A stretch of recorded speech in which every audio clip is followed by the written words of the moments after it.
করতালি অভিনন্দন জানাই। আজিমবাড়ি উপজেলা যুব দলের সভাপতি ইলিয়াস আলী, সাধারণ সদস্য সচিব হাসানুর রহমান, বিশাল একটি মিছিল আমাদের সেই নেতৃত্বে নেতৃত্ব দিচ্ছেন জেলা যুব দলের সংগ্রামী আহ্বায়ক রামনাথ সরকারি সভাপতি আনিসুর রহমান আলী।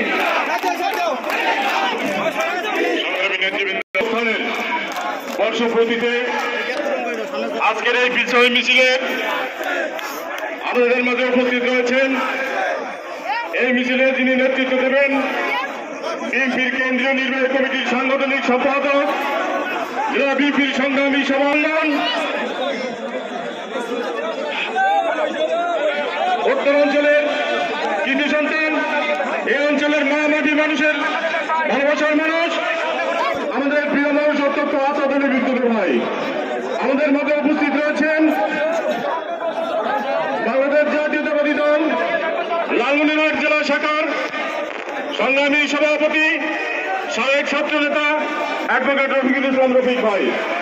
আমাদের মধ্যে উপস্থিত রয়েছেন বাংলাদেশ জাতীয়তাবাদী দল লালমনিরহাট জেলা শাখার সহ সভাপতি জনাব রকম উদ্দিন বাবুল ভাই। উপস্থিত রয়েছেন বাংলাদেশ